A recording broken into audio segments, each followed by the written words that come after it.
వంటానున్న గాయమంతా నంటగా వస్త్రాలనెల్ల గెంటి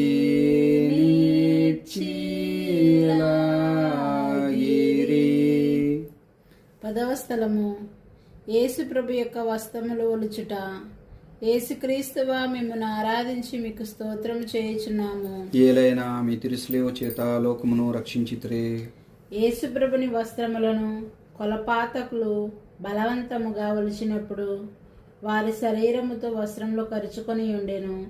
ఆ క్రూరులు వాటిని మడ్డితనముగా పెరిగినప్పుడు వస్త్రముతో కూడా మాంసము ఊడి వచ్చుట వలన వారు పడిన కఠోర వేదన చూచి పరితపించుదుముగాక. కొంతసేపు ధ్యానము.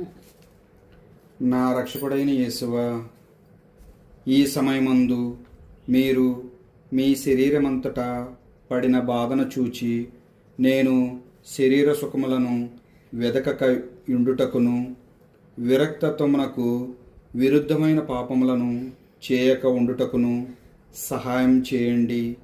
మరియు ఈ ప్రపంచ వస్తువుల మీద నాకు గల ప్రేమనంతయు పెరికివేసి మీ మీద మాత్రము ప్రేమనుంచుటకు నాకు అనుగ్రహములు దయచేయండి స్వామి. ఆమేన్. పరలోకమందుండు మా యొక్క తండ్రి, మీ నామము పూజింపబడిన గాక, మీ రాజ్యం వచ్చును గాక, మీ చిత్తము పరలోకమందు నెరవేరినట్లు భూలోకమందు నెరవేరును గాక. నానాటికి మాకు కావలసిన మా అన్నము మాకు నేటికి ఇవ్వండి. మా యుద్ధ అప్పుబడిన వారిని మేము మన్నించినట్లు మా అప్పులను మీరు మన్నించండి. మమ్ము శోధన యందు ప్రవేశింపనివ్వక కీడులో నుండి మమ్ము రక్షించండి. ఆమేన్. దేవర ప్రసాదం చేత మరియమ్మ వందనము. ఏలిన వారు మీతో ఉన్నారు, స్త్రీలలో ఆశీర్వదింపబడిన వారు మీరే, మీ గర్భఫలముకు చేసి ఆశీర్వదింపబడిన వారగునే. పరిశుద్ధ మరియమ్మ సర్వేశ్వరుని యొక్క మాత, పాపాత్ములమైండు మా కొరకు ఇప్పుడును మా మరణ సమయమందును ప్రార్థించండి. ఆమేన్. పితా పుత్ర పవిత్రాత్మకు మహిమ కలుగును గాక. ఆదిలో కలిగినట్లు ఇప్పుడును ఎప్పుడును సదాకాలం కలుగును గాక.